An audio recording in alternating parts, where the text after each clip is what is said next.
castles rise in the night. Ghostly figures glide out of sight. Wolves howling under pale moonlight.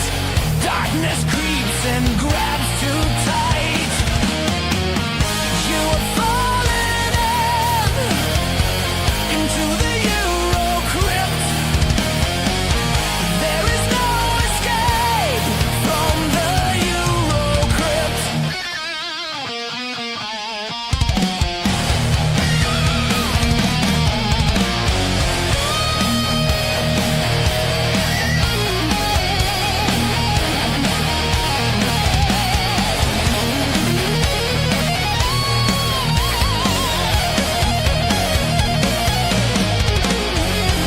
Fog curling through cobblestone streets. Footsteps echoing heartbeats. Vampires hunt their nightly feast. Lurking monsters are released. Silent scream in a sepia dream. Melancholy miles downstream. No one's safe, or so it seems. Worlds unravel at the seams. You have fallen into the EuroCrypt. There is no escape from the EuroCrypt.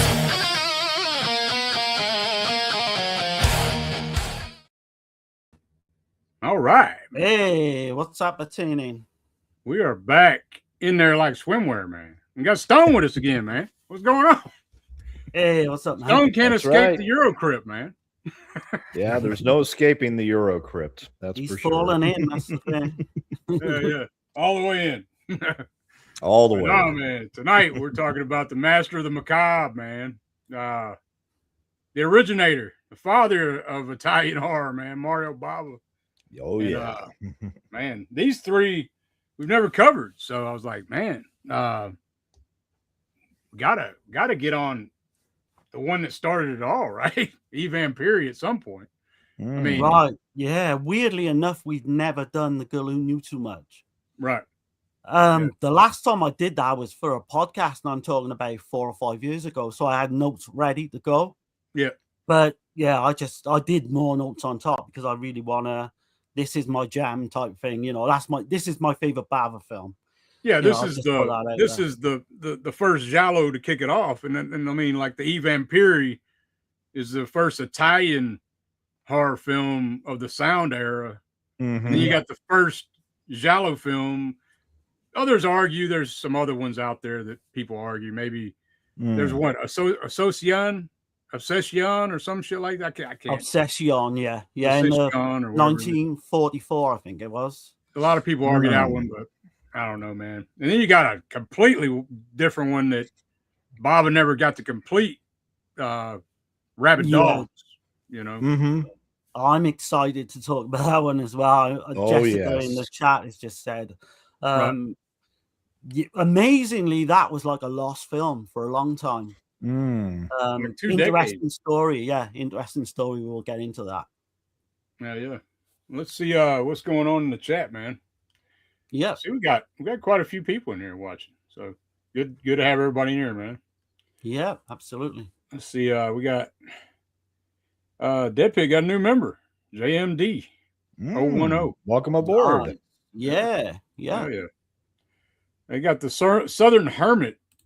Been a minute. Glad to be back and finally catch another episode of EuroCrypt. Oh, awesome, man.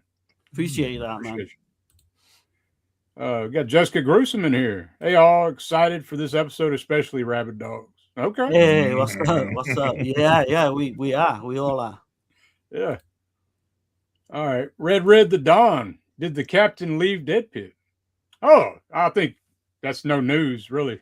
It's been a while. About 3 years, I would imagine. Yeah. Wow. Yeah. And we got William Driver, 1959. What's up, fellas? How y'all doing tonight? Doing pretty good, man. Hey, what's up? yeah. Yeah. Starting to defrost a little over here. That's what put off the stream for last week. That we were going to originally do this last week, so I just I was told like power, we're gonna lose power and all kind of crap. So we just decided to push it back. You know, That storm was so bad it like made the UK news yeah, all the time. I was watching Oh. some of the pictures. Yeah, yeah, it it was crossed like, like 24 states, I believe. So, yeah, it was crazy. Just one of those one-offs, I would imagine, for a while. and William's saying it's pretty damn cold in New York City, North Carolina. North Carolina.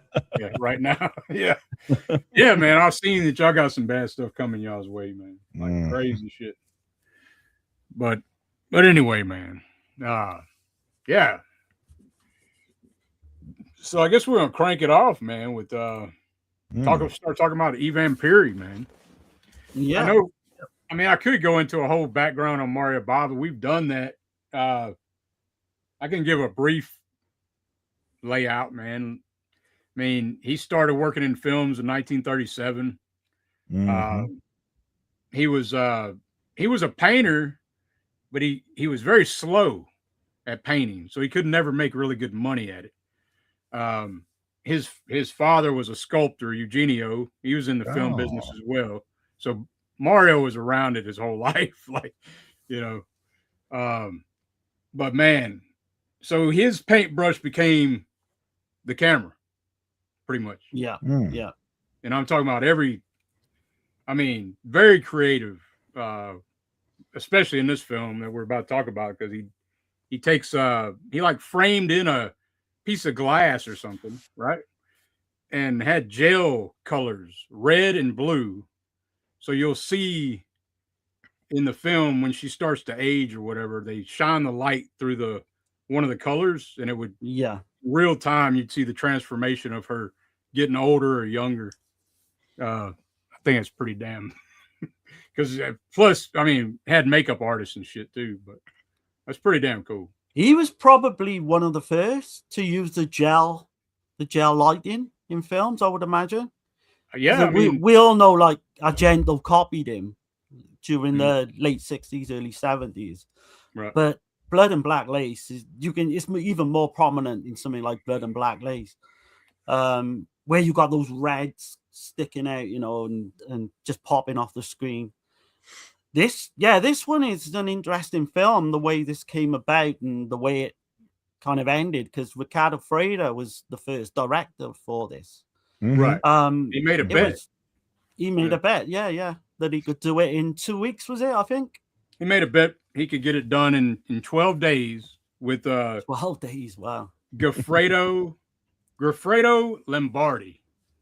He made a bet with him. But Fredo was known for making bets on films, like to get them made and shit, you know. Right.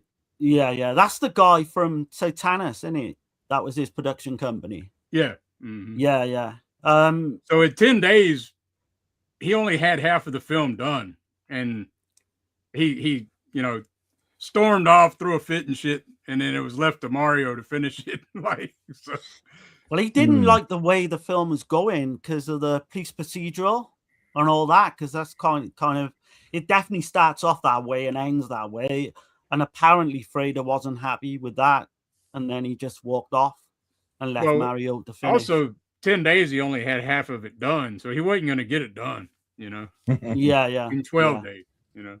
And we covered Fredo before, and he's very much like Fulci, very hot-tempered, you know, hot-headed, and what have you. Yeah.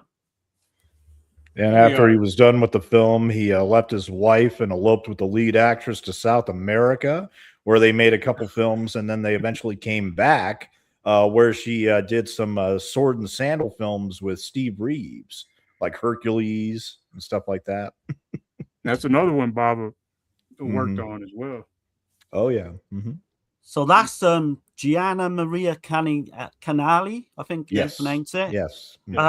Yeah, the one she did that I can see that I did, you know, horror-wise, they're pretty much non-existent. But she did Goliath and the Vampires in '61. I had no idea she was with was she with Mario Bava or Fredo? Fredo. Oh, Fredo. Oh, she was with Fredo. Yeah, I had no idea. They got married. Yeah.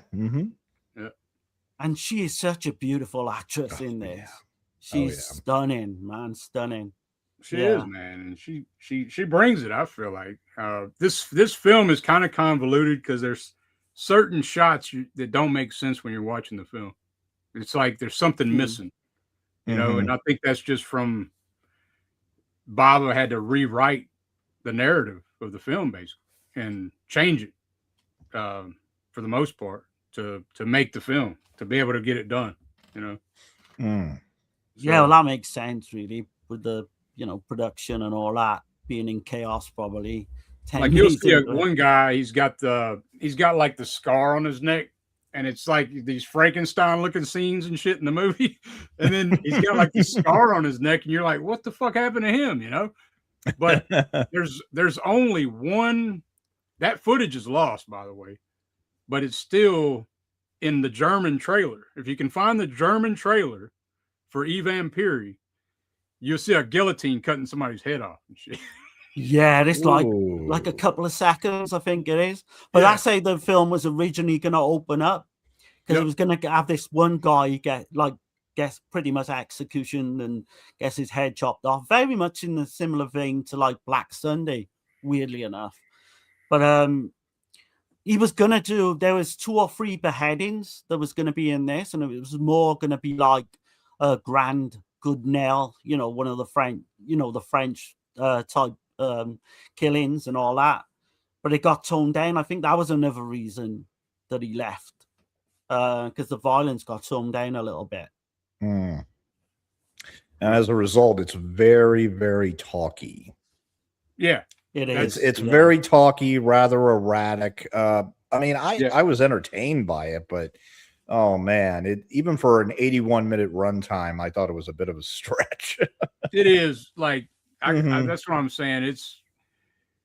But the scenes that are like, because this is the first time you see Italian Gothic like with sound. Oh yeah, right? Like those scenes like are fucking amazing. I think, man, they fucking pull beautifully me, shot, beautifully shot. Oh yeah, no question. Yeah. For its time, I would say I'm probably a bit more like Stone on this, because I liked it a lot, but I didn't love it, and it is kind of slow in places. For sure. It's not a perfect film, but it is the film that paved the way for Mario Bava, right? To go on. And by the way, let me back up a little bit, because it was Mario Bava that talked Freda into this type of film because of The House of Wax, 1953. Yeah. He talked him into the shit. He brought Freda to his home. They were good friends. They worked on a lot of films together. He brought it to his home, and he's seen all these wax figures that Mario Bava's father, Eugenio, had made. And then they started talking about the macabre, and the possibilities in the film, like how Hammer was successful with. Well, not Hammer, but House of Wax was successful. So that's where it all came about for Vampiri and shit. So, but, talking of Hammer, this preceded The Curse of Frankenstein. Yeah. By a month, I think it was, which is kind of crazy. Right. In terms of like the people who made this film, so this was written by Piero Reginoli, and he's a very famous Italian writer. I was looking at his credits, man. It's unbelievable. He did Burial Ground, Fulci's Demonia, Voices from Beyond.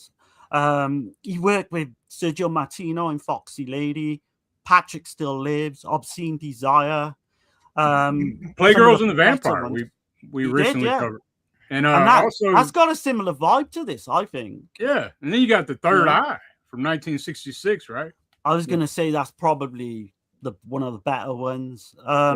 He did one called I'll See You in Hell as well, which is a proto giallo from 1960. Nightmare City, though, man. Come on. Yeah, he did. Yeah. He worked with Lenzi. He worked with pretty much everyone. Lenzi, Martino, like I said. Right. He did a film called Like Rabid Dogs as well, which we've covered on you in the past. Yeah. And that's like not to be confused with Rabid Dogs that we're going to cover at the end of this. But this one is that was like really gritty, and I loved it. It's like a great example of the Plistesky film. I guess what do you think about, you want to show a clip? Show people what we're talking about? Kind Sure. of a little example. Yeah, let's do it. Okay. Yeah, go for it. All right. Here we go.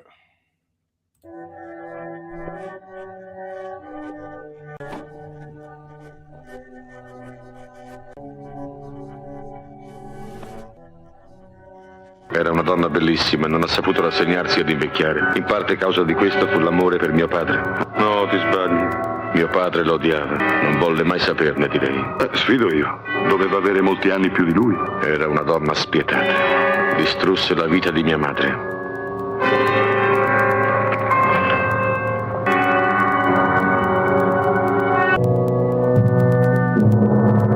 E un giorno io riuscirò così a scoprire l'energia che genera la vita.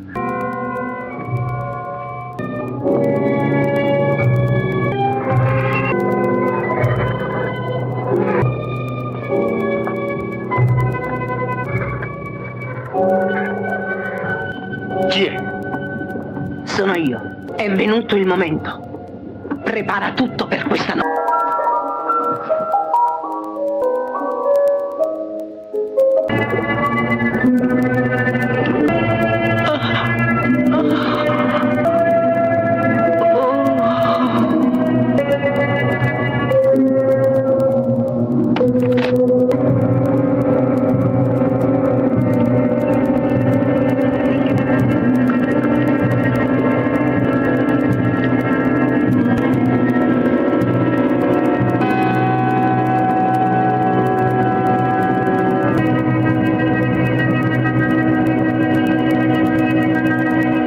Immagino si tratti di una questione molto urgente, se lei ha deciso di disturbarmi a quest'ora impossibile. Le norme di buona creanza dovrebbero essere note anche ad un poliziotto. Le circostanze mi hanno costretto a farlo. Qualcuno mi ha informato che in questo castello avvengono dei fatti perlomeno singolari.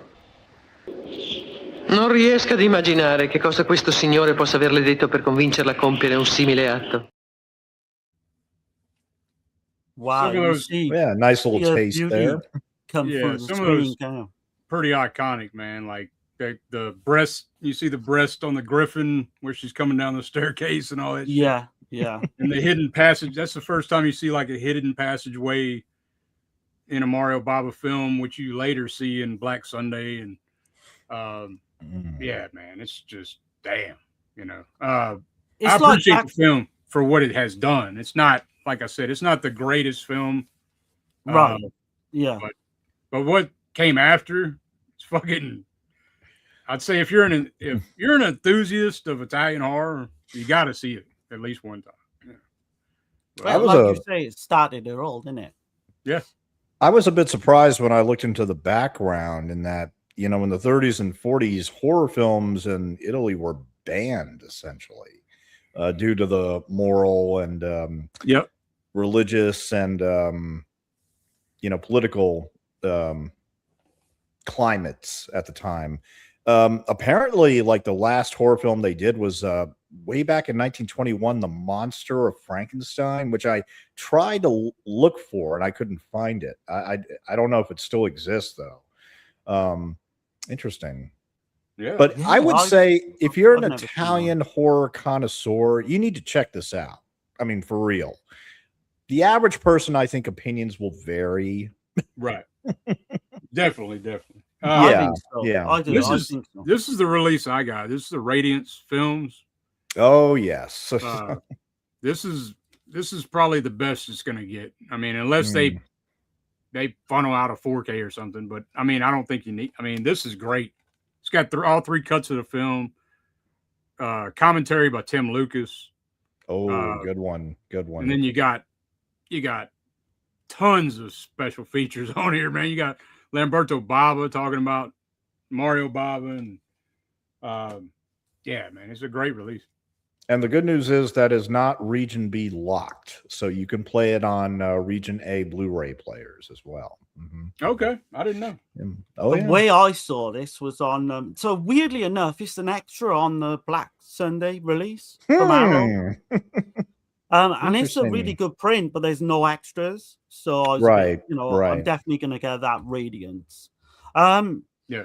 In terms of the story, I'll just briefly go through the start of the film. I won't take us all the way through or what have you. But Right. it's set in Paris. A dead woman is found in the river Seine. There's a series of murders with a young woman being drained of the blood of the same. So pretty much there's this like killer on the loose, and he's pretty much killing They're all these calling him- women with the same blood type. Calling him the vampire, right? Yeah, the killer. Yeah, he's dubbed the vampire. I think 4 girls have gone missing in 6 months, and it starts off exactly like a Giallo film. It really does. You've got journalist Pierre Lantin. He kind of starts to investigate after his fiancée is kidnapped, the dancer Nora Duval. And it's not really a mystery because we see what's going on pretty much early on. Yeah. You've got the police procedural, then you've got the police inspector Chantal. He's on the case. I don't know how you guys felt about that. I don't know. I wasn't a big fan of the police procedural in this one. No, I think it's again, like I said, what it could have been if Freda would have had more time. You know. Yeah. I think it would have went in a different direction, but Mario Bava had a lot on his plate: cinematographer, special effects, and director. So, which he does in a lot of his films anyway. But you know. But like I say, Lantin there, and he investigates the school where the latest murders happened, and he asks the classmates of Muriel about the murder. And the one girl says there's this tall, thin man who's been following them before, and that's pretty much the only lead they can get. But when that Giselle de Grand enters the film, like you say, she's such an amazing actress, I think. Yeah, man. Just completely stands alone in the film, like Abe shines to everyone in this. And this film. guy is just like complete. She's like just like she's pining for this damn reporter, right? And he just don't want shit to do with her because because of her aunt, right? You know. Well, she weirdly tells him that he reminds her of his father, you know, and then that's kind of a bit of a clue to what goes on. I won't say what happens afterwards, right? But in terms of that like special effect, you know, aging special effect makeup in real time is fucking amazing. Yeah, they did it in I think it was Dr. Jekyll and Mr. Hyde in 1931, but I think Bava kind of perfected it with this for the time anyway. Yeah. But he just took it to another level. Bava, he was just like amazing with that one. He's cinematography, could do special effects, as we've seen like in Argento's Inferno. And it's all shot in Rome. It's supposed to be takes place in Paris, but Mario Bava's using these matte paintings of like the Eiffel Tower and shots in Paris in certain scenes. It's pretty. They literally had to, didn't they? Because money-wise, this is ultra low budget. This is called The Devil's Commandment. Is one of its other names. That's the American title, and then the UK title is The Lust of the Vampire, I believe. Right. Lust of the Vampire. That was the American title. The UK was just called The Vampires. Oh, really? Yeah. There's a few names, like so that Les Vampires is the French. French name. The German is weird as well. It's Der Vampire von Notre Dame. The Devil's Commandment has more exploitation scenes and shit in it, though, and it's like 72 minutes long. So. 72 minutes ain't bad.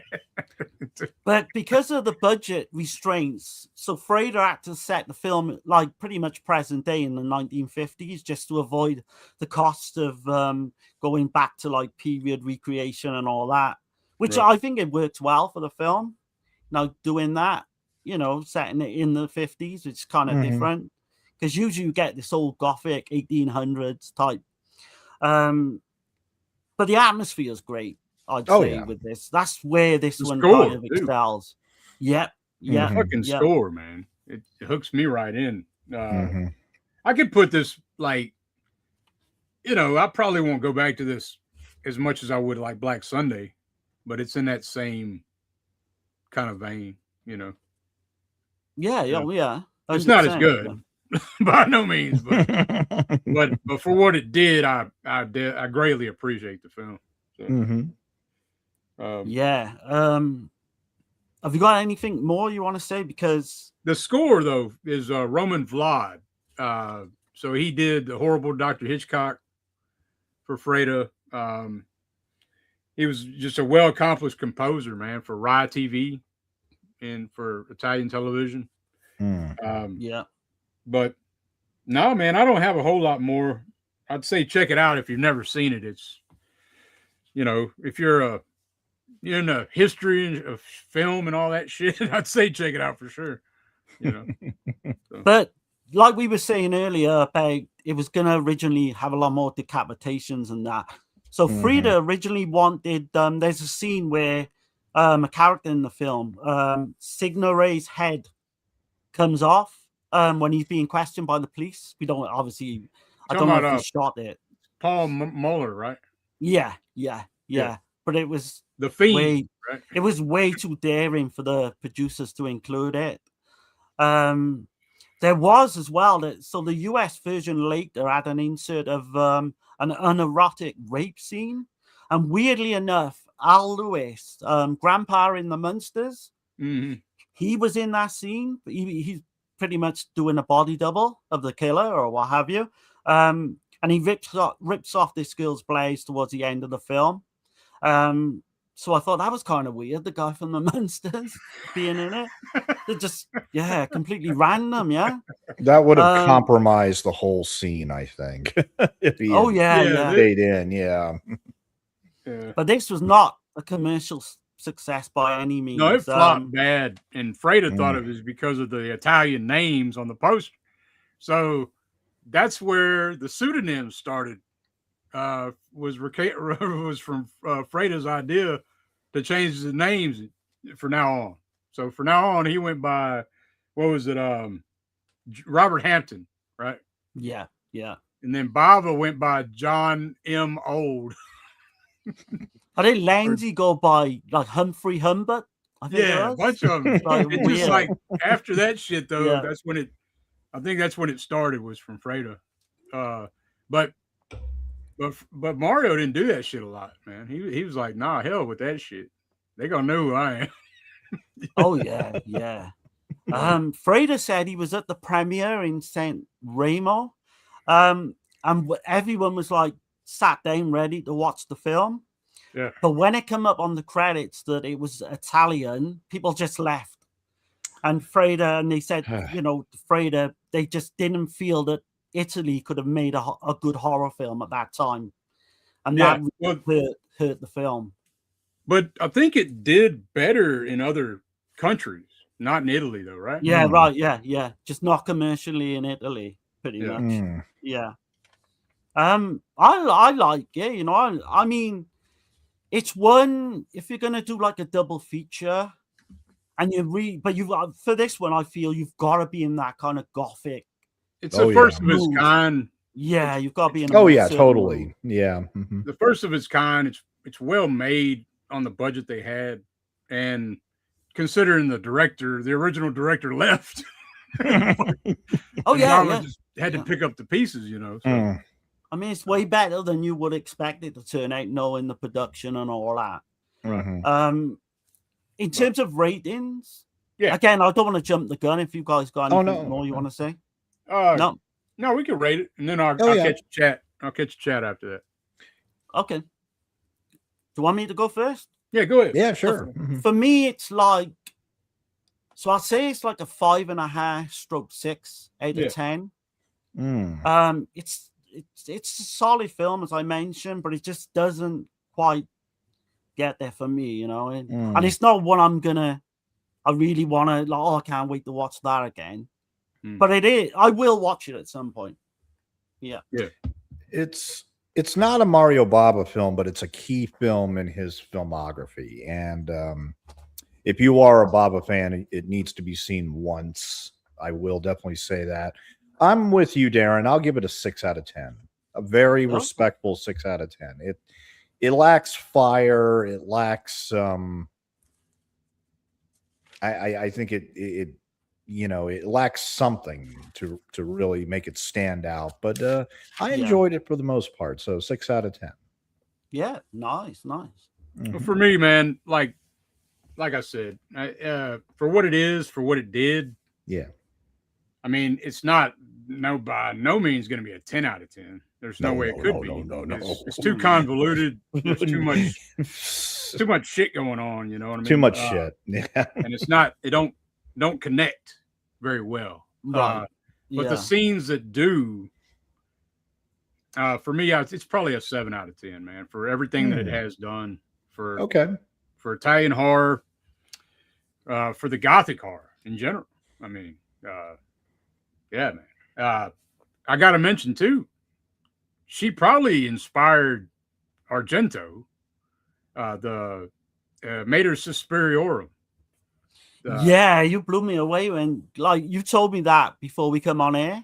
Yeah, and I was like, shit, totally. Because she's got the raspy voice, and she's like trying to live off the blood of the young girls and shit, just like in Suspiria.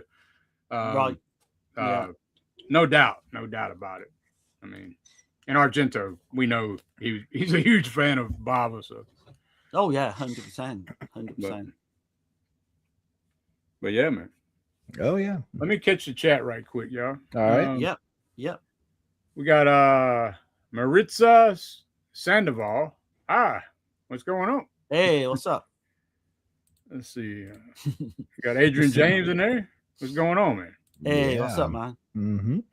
Immortal Nightmare. Yo, haven't seen you guys on the channel before. Yeah, we're on here every other week. Yeah, every couple of weeks. Yeah. We got Jessica saying you can tell Mario Bava is an artist. So many of his films look like moving paintings. Absolutely. Right. Yeah. Definitely. Absolutely. Most of his storytelling is done through images. Yeah. So welcome to the panel of pain. What's going on? Hey, what's up, Tack? Say things, man. What's happening, man? I'm a negative renegade. Hell yeah. Let's see. Southern Hermit, EuroCrypt are OGs usually every Sunday night. Okay. Yeah, man. Yeah, appreciate that. Yeah, appreciate you. Alice Arley, what's going on? Hey, what's up? Jessica saying, if anyone wants to watch all 3 of these, they are all on YouTube. Mm-hmm. Okay, nice. Good deal. And Texas is cheers to the president of the Peter Bart fan club. Yeah. The one and only. What's going on, Justin Marino? Hey, what's up, man? Bava. Yeah, man. Been a while, man. I hadn't seen you in a while. Let's see. Got Dan in here. Shout out, guys. Bava is arguably the greatest of all time. Mm-hmm. Hey, what's up, Dan?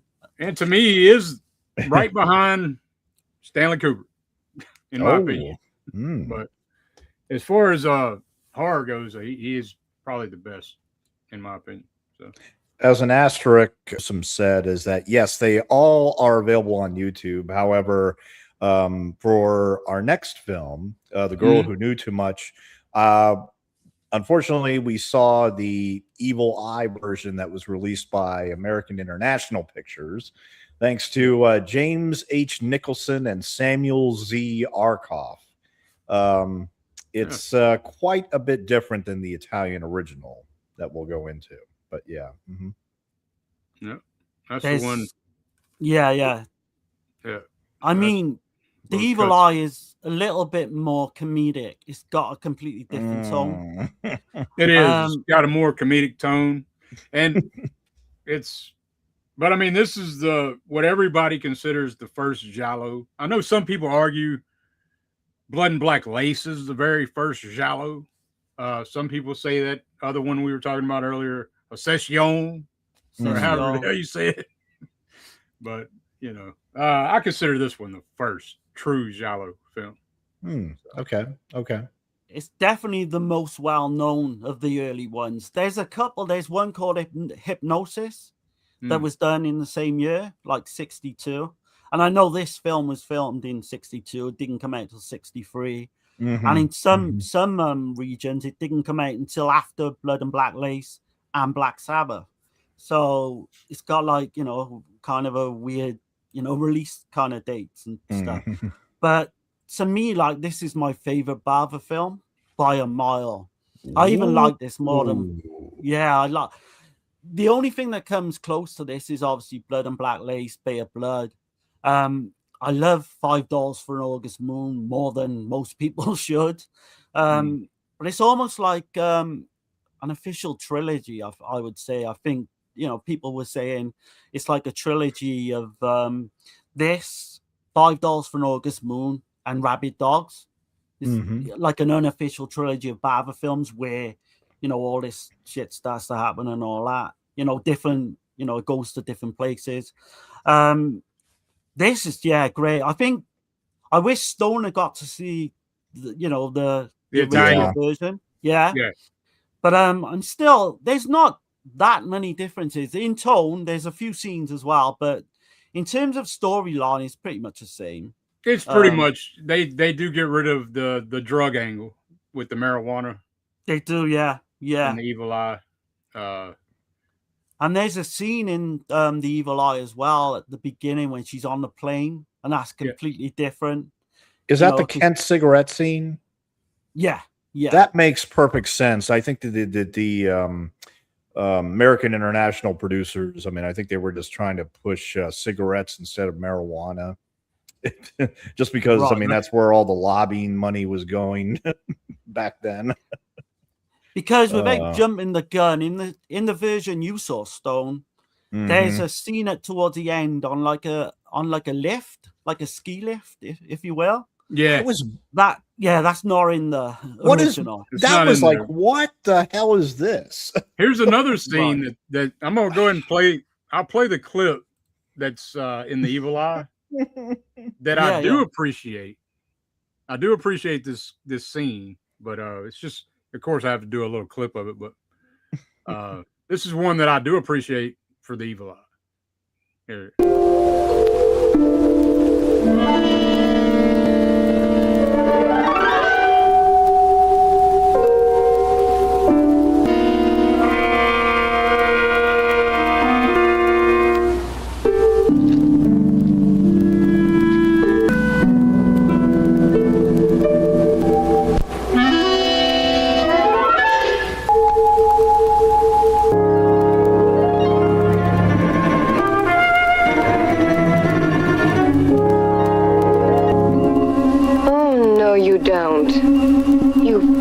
Tom.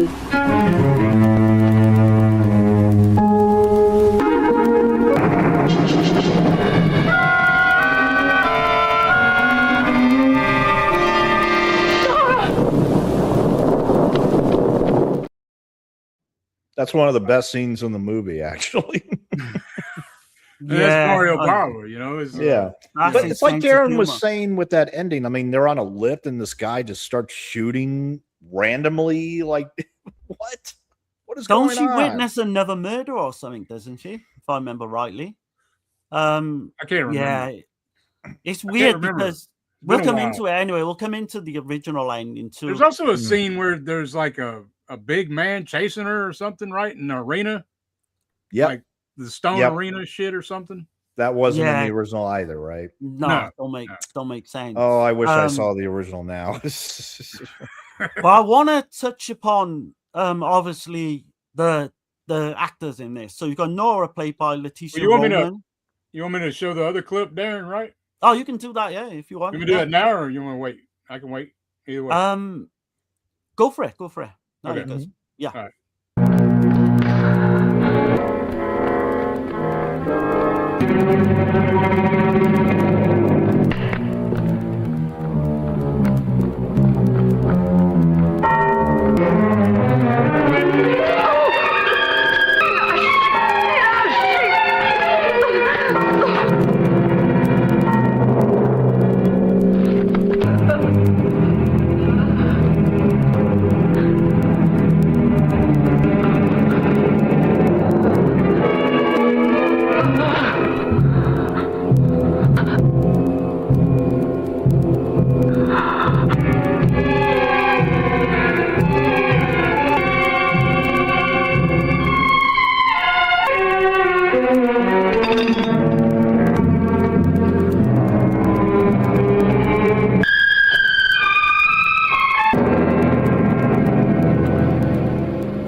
Piazza di Spagna un terzo omicidio.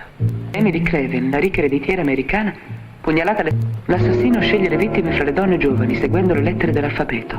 La prima vittima cominciava con A, Gina Albert. Quella della seconda con B, Maria Beccati. Siamo alla C, Emily Craven. Nessuno ha mai preso sul serio le telefonate anonime che hanno preannunciato.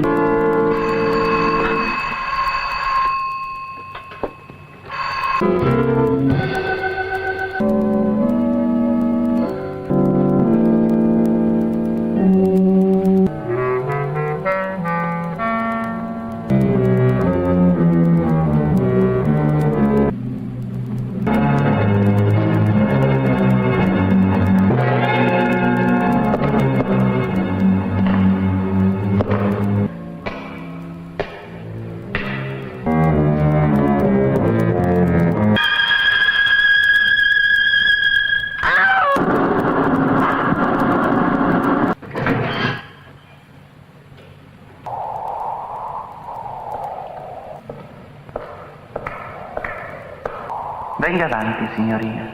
Non abbia paura. Venga, prego. Deve arrivare fino in fondo al corridoio. Mi deve scusare se non le vengo incontro, ma purtroppo io non posso camminare. Ancora avanti. Bisogna essere prudenti, molto prudenti. Soprattutto quando si è visto troppo e il proprio nome comincia con D.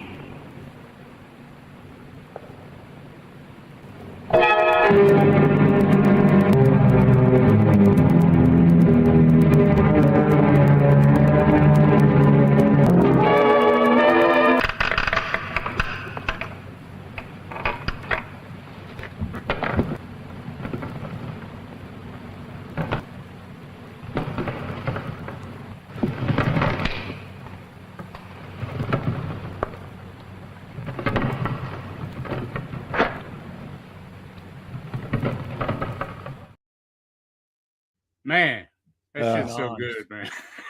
That shit's And I- so damn good, They man. completely redid the music score for Evil Eye, which is just ridiculous. That Oh, original man, score they was so did. much better. Yeah, it is. Yeah. It really is. They It's just real. had to make everything so comedic, which was ridiculous. So there's a lovely Yeah.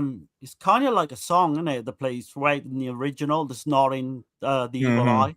And Yeah. it's like this catchy kind of jazzy type, song. Mhm. Weirdly enough, I don't know if people picked up on it, but that scene there where she's in the apartment with the light, Yeah. that apartment was actually used in Dario Argento's Bird with the Crystal Plumage, Inferno, Oh. and The Perfume of the Lady in Black, Francisco Borelli's Oh. film. Interesting. And I love the lighting and all that. And you see Bava's kind of flipped it though. Like instead of her going down a dark corridor, it's well lit, like everything. Oh yeah. Mhm. And you got terror in the light, basically. Like it's the opening to this as well. It's pretty much The Bird with the Crystal Plumage. It It's is. exactly the same. Yeah. Mhm. So I agree. as much as I love Argento, like you've got to give Bava his due. Man, he was way ahead of his time, just way ahead of his time. But in terms of the cast, I just want to get into a few. Yeah. Laura, played by Leticia Roman. Which She I wish- had a go on. Sorry, go on. I wish she would have done a lot more. That's all I gotta say. And me. Yeah. She only did something like 27 credits. She got her big break a couple of years before. She was in Elvis's GI Blues. Mhm. And she never really done much about in terms of genre films after that. Dr. Marcello Bassi's played by John Saxon. I mean, you could just reel off what he was in. Who'd you say? John Saxon? John Saxon. Oh, never heard of him. No. Tenebrae, Nightmare on Elm Street. Black Christmas. The guy's arguably he's arguably in the first Giallo and the first slasher. Yeah. Maybe. Yeah. Depending on who you're talking to. Yep. I mean, Cannibal Apocalypse as well. I love him in that. Oh yes. You got Laura Valentina Cortese. I think is an absolutely amazing actress. Like kind of like not old, I would say in this, but a more kind of she's she's what 50, 40 or 50 in this, I would say. Yeah, I'd She say was maybe actually late 40s, maybe. yeah, she was actually Oscar nominated, and she gives the film. You're talking about Argento. Her character reminds me so much of her character in Deep Red. It's unbelievable, like unbelievable. You'll don't if spoil you the see film, that, then. you'll know. I'm not going to know. She was literally, she did do a few genre films, right? So she was in Ring of Darkness, 79, Kidnap Syndicate, 75, a Luigi Bozzoni film called The Possessed in 1965, which I love. It's got a very similar black and white settings to this. And the very campy Iguana with the Tongue of Fire in 71. And I mean that, it's unbelievable. Like that film's just so kind of tacky. And that was Freda as well, Ricardo Freda film. But you've got to love the actual storyline to this, the opening, like on the Spanish Steps, once you get, she witnesses this murder. So she's from America. That's what I was going to say too, is the American, you got that trope come from Bava, right? Yeah. That you see in so many Italian, in these Giallo films, right? Yeah. Hundreds of them literally pinch that idea. The American traveler. So. And weirdly enough, she's American, but she talks in an Italian accent throughout, which is kind of weird. But so she flies over, I think, to see, is it her aunt or one of her elder member of her family? Yeah, it's her aunt, her Aunt Ethel. Yeah, and she's kind of not doing very well. And in the Evil Eye, I don't think it's her aunt though, right? I think they changed it slightly, didn't they? But so she goes to like pretty much. Go over there and keep an eye on her aunt and what have you. Take care of her and shit. Yeah. John Saxon plays the doctor, and she literally pretty much dies during the night. So she gets a little bit very panicked. Gothic, ain't it? That's a very gothic type of scene. It's very gothic. With the cat, its back up and shit, and the lights are flickering. Well, it's a supernatural vibe when she's dying and she's calling her in there. It's almost like the Drop of Water, the segment from Black Sabbath that he did a year later. I love the way where this is set, because as she goes to get help, she ends up on the Spanish Steps in Rome, which is a great backdrop for the film, I believe. And she witnesses this murder of this woman, but not after she gets robbed. Well, she gets robbed first. But not everything is as it seems. Yeah. So, she pretty much passes out. She gets one guy comes over to her as well and tries to help her, and I think tries to wake her up and all that. But the policeman comes along. So then you also have that idea that maybe it's kind of like in the Argento films, right? Like, is she misremembering? Did that really happen at all? Is because everybody keeps telling her she's crazy and shit. But and that's why the Evil Eye, towards the end of the Evil Eye, she even questions it, doesn't she? Whether she was hallucinating because of the cigarettes. Mm-hmm. We'll come into some of the differences, right? But no, I mean, I think this is his best film. I know I'm probably on my own with that, but it's up there, man. It's in my top 5 of his. But it's not.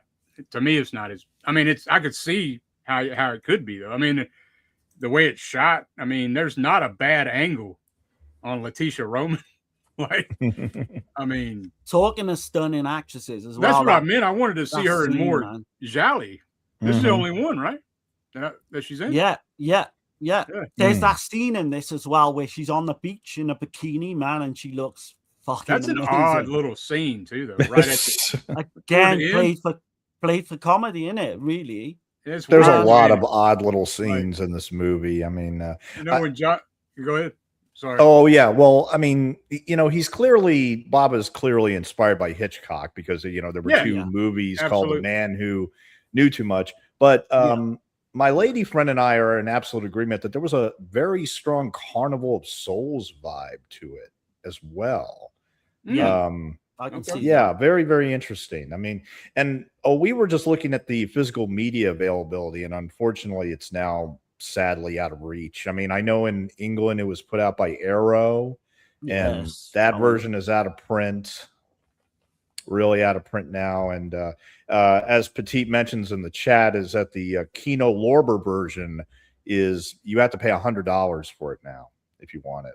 There's an Arrow version too. You can. This is the Scream. This is in that Scream Factory set. This one.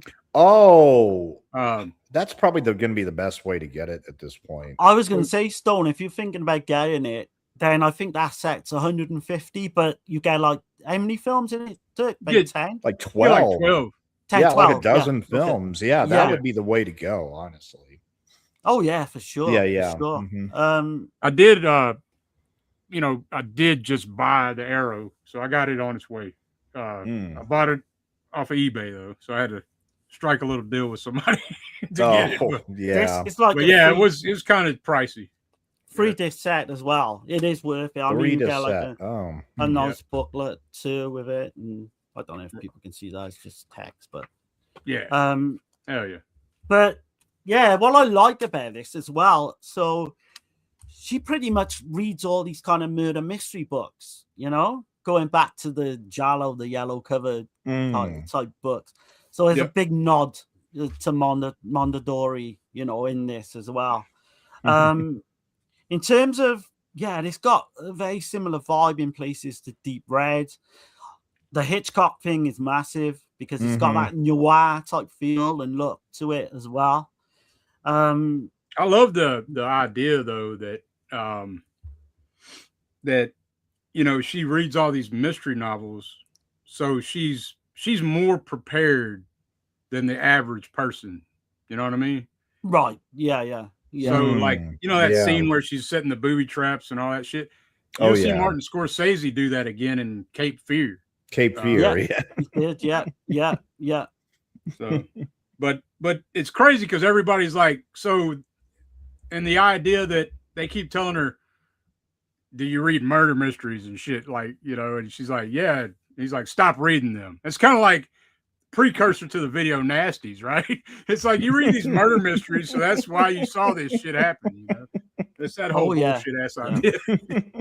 So I think Bob was saying something there, like before, it was really said out in the open like that.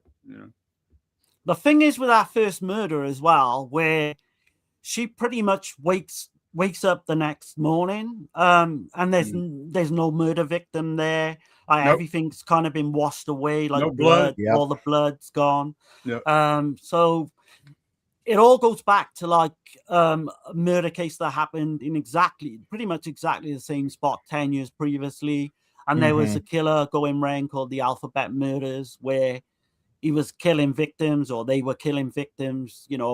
A, B, C, D, and all that. And of course, her last name is Davis, so. And D is next as well. Yeah. But and there's the whole mystery of that where she turns into like this amateur sleuth. Well, let me ask you: did y'all figure it out when y'all first saw it? No, I didn't. No, admittedly not. I mean, okay, I didn't either. But it's there when you go back on a rewatch. That's the thing. Like in these films, you'll see like. The killer or whatever makes a certain face at a certain moment, and you're like, shit, I should have seen it then, that type of shit. You definitely can see it. Yeah, I think I would like watching all the Giallo films I have. Yeah, going back if I was going back to watch it for the first time, I feel like it's pretty easy. It's pretty easy to work out. Right, but it wasn't common. Wasn't commonplace, for right. Yeah. But so she just stumbles upon these like newspaper clippings of all the original kills and all that from years ago. And and I don't want to go on to, won't give anything away but it all adds up to that scene in the apartment, I think, that you just showed is like one of the best sequences I think Bava's ever done. I think so, man. Lighting and shadows and suspense. It's fucking brilliant, man. With that voice and everything, and then the tape recorder, man, the tape recorder comes in, and that comes into play in a lot of these films. Like so many of these tropes come from this film. Yet I feel that American International really compromised Bava's vision. It just, from the opening, which is like a cigarette commercial, to, the guy just, quote unquote, stalking her. And then he's like, you see him out on the field, like, hey, you want to join me later? Like, right. Like what? And that stupid ending. Like, Yeah. okay, I want to see the original Italian version now very much, but man, I mean, Evil Eye was just, Yeah, it's what not. they did to it was a bit too much, I think, especially They with the overdid- music. It's too Overdid the goofy. comedy as well. Yeah. Yeah. Overdid the comedy, and the music is too jazzy. Yeah, They Mhm. lightened it up Yeah. quite a bit, I think, for the American audience. But without those guys, like they convinced Mario Bava had just came off of shooting Eric the Conqueror, Mhm. and he took a 6-month break, and he was thinking about not being a director anymore. And Oh man. they convinced him to do this film. Hmm. So without Sam Arkoff and James Nicholson, Mario Bava might have quit being a director. You know, Okay. like Credit where credit is due, then. yeah. So it's like I'm kind of glad. Like I'm not a fan of Evil Eye, but I don't have to ever watch that cut. So Well, apparently Baba wasn't a huge fan of Evil Eye either. I mean, he No. said, he famously said that, well, if I had, James Stewart and Kim Novak, it probably would have worked better. But and then he said that, oh, I don't even remember the actors' names now. Like, oh, there's a story too about John Saxon. Ooh. Yeah, there's a story with John Saxon and Bava too, Mario Bava. Oh yeah. So he was really into judo, I think, or karate. I think it's judo. And he was a black belt in it, and he's like on the beach, and he's like Mario said he was showing off for Letitia Roman. And Saxon had said, went on record and said he felt Bava was like he was stealing his thunder or whatever, stealing his attention from Nora or whatever. Mm. So I mean, I thought, Letitia, I thought you were going to say, because there's another story as well where how John Saxon got on board with the film. So Letitia Roman was a good friend of John Saxon. Oh yeah, and she recommended him to Bava for the role, but apparently there was a bit of a mix-up, and he thought he was coming into like an art film. Yep. And then when he come on there and he realized it was a horror film, like him and like Bava kind of didn't get on, like all the way through. Which is kind of sad. But I think like what Turk said is right. I think Bava had pretty much had like a crush on Letitia Roman, which I guess most of the men did at that time. But John Saxon, they say they were friends. I don't know if they ever, him and Letitia Roman ever went further or what have you. But yeah, I mean, it's got a weird kind of backstory as well, because it was tentatively titled Incubo Fury Programmi, Incubus, like pretty much the English title. Filming started on May the 3rd, 1962. Pretty much with Bava's crew that he usually used, or went on to use afterwards. The cameraman was Ubaldo Terzano, like a well-known cameraman at the time. Art director was Giorgio Giovannini. Makeup artist was Eucline Santorelli. Shooting was planned to finish on July the 14th, 62, but Bava finished it at a cost of like 190 million lira, which is well in the budget. So it was originally planned at like 256, but he was well known for that. Bava, that's why people liked him. He can make so much out of so little. Yeah. Yeah. With the matte paintings and the way he shot things, and I mean, he was very on schedule type of guy. But Sergio Corbucci was the actual guy who wrote this film first. I think he wrote something like 4 pages. When they're like five or 6 4 different or writers. 5 pages, yeah. No, 4 or 5 writers in the end, but he came back on board then for the screenplay. Yeah. But yeah, there was Corbucci, there was Ennio Di Concini. So have you seen the film? Sabato. Have you seen the film Dead Eyes of London? The Crimmy, yeah. Yeah, I have, 1961. And there's a scene, that scene in the apartment is pretty Right. much, yeah, they They say say a they're lot. very similar. Lot took from that for Yeah. that scene. But yeah, Alfred Vorers. I don't know. It's a German film I haven't seen, so at some point we'll get to some Krimi. But Oh man, I've got a massive box set of Krimi I need to dive into. But yeah, I mean, yeah, what can you say about this one? I just, at this point, Stone didn't get to see the proper version. Yeah. But yeah, it's something I would seek out though. I think you definitely need to see it properly. And if you know, Corbucci, anybody that don't know, that would have been, he did Django in 1966. Is probably his most well-known film. Navajo Joe as well with Burt Reynolds. And The Great Silence with Klaus Kinski and Luigi Pistilli. And Frank It's just Wolf. come out recently. It's just been announced, isn't it? Yeah. So, but yeah, man. Damn good one, man. It's a lot of writers on this one. Like I was sitting there looking, I was like, yeah. I was surprised that it performed very poorly in the box office. I think it took something like 80 million lira. Yeah. And it was launched, it was distributed by Warner. It was launched as a Giallisimo. But it really, it just performed poorly. It was a VM14 certificate in Italy at the time. It's Bava's last film in black and white as well. So okay. And so you were mentioning Urbano, the cinematographer, right? Yeah. He's not credited though, which was odd. He was uncredited, yeah. So Mario Bava though, like I know he shot a lot of the stuff himself, but I know he had help in some of these films.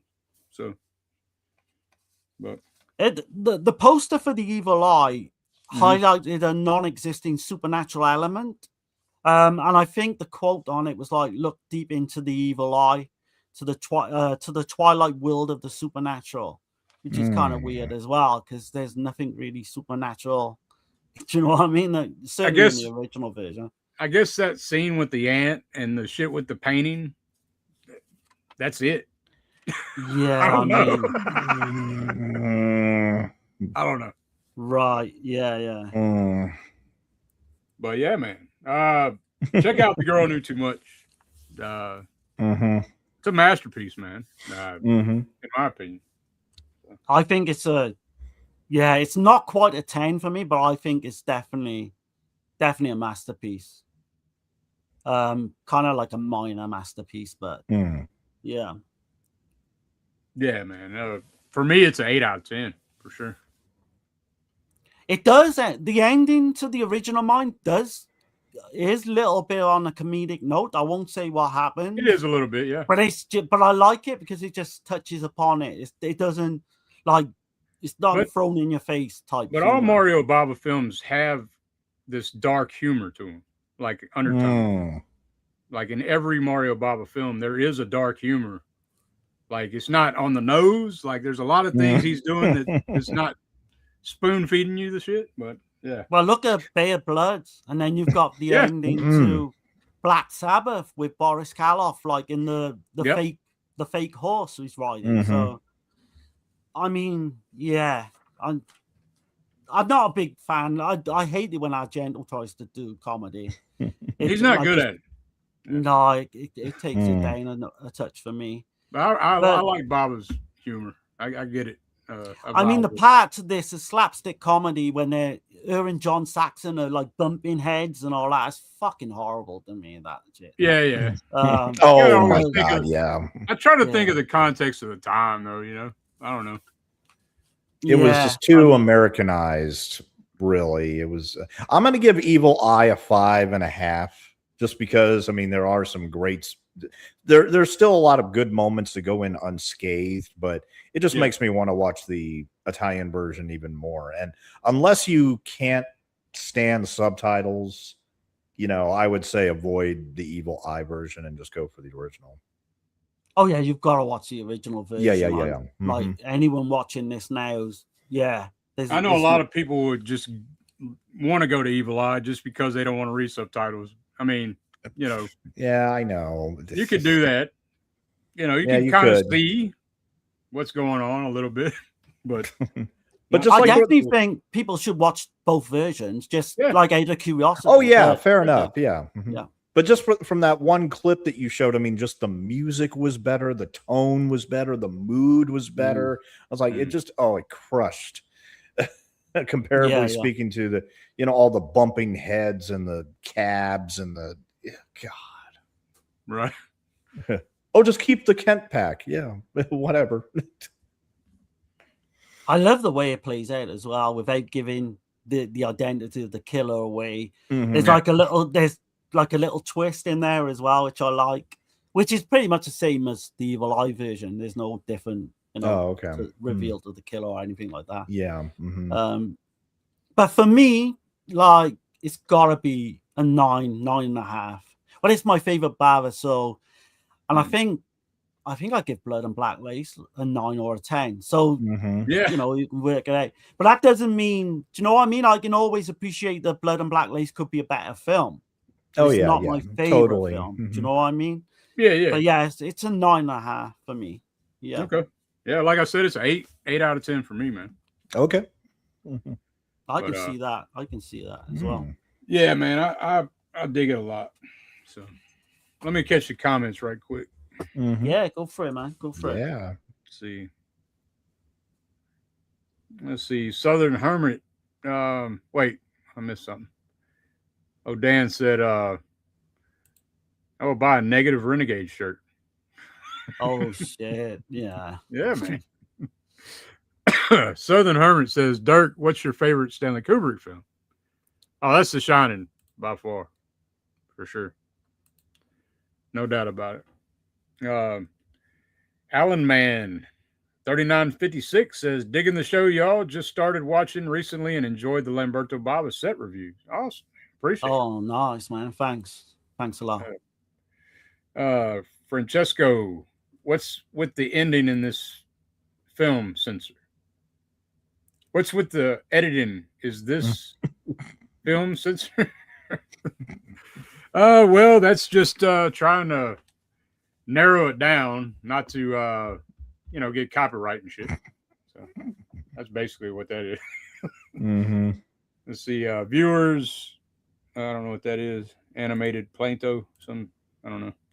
That's awesome. I never knew that. Yeah. Southern Hermit, didn't John Saxon star in a horror film with Linda George? I'm trying to think. Off the top of my head, I can't think of one. I can't think of when they were together. Maybe I'll have to look into that. It's If very you got possible. if you got a title, put it in the chat. Anyone? Yeah. Petite says the Evil Eye Girl Who Knew Too Much combination multi-format is on Amazon for $100. If you want it in a used DVD. Oh shit! I noticed that. I would say you can get it. It's on eBay. If you just want to get a DVD, you can get a DVD for like $5 on eBay. Mm. So, but which version? I think it's both. Oh, it is. Oh, it had both cuts on it. So there you go. But I mean, this is the new Scream Factory from the new Scream Factory box set. I'm not a big fan of this one. There is a commentary on here. I couldn't even tell you the guy's name. I wouldn't. I mean, I'm not trying to blow on anybody. It was weird. They wasn't too did impressed. that. Why didn't they get like Troy Howarth and Nathaniel Thompson and I don't know, Eugenio on it? It's weird to me that they went with those. Yeah, people they went with. And they might be good, like commentary. Or Tim tracks, Lucas. I don't know. Yeah. Which he's on. Tim Lucas is actually on the Arrow release. Mm-hmm. He's got a commentary track on the Arrow release. I mean, that's Troy Howard's favorite director, period. And oh wow, just don't make sense. Like, why you wouldn't get that Doesn't guy? make sense at all, man. And I mean, those guys would have jumped at a chance to do commentary tracks on most of them. Oh, I believe it. I believe it. Let's see. Okay, I'm finished with the chat now. All right, now we're getting into Rabid Dogs, aka the bastardized version kidnapped. I'm excited. I'm excited to talk about this one, especially get your point of views. Yeah. Yeah. So here's that the other one. I don't know if y'all can see that shit or not, but they did all this purple and it's only kidnapped on here too. I'm not a fan of that. Why don't they go with the?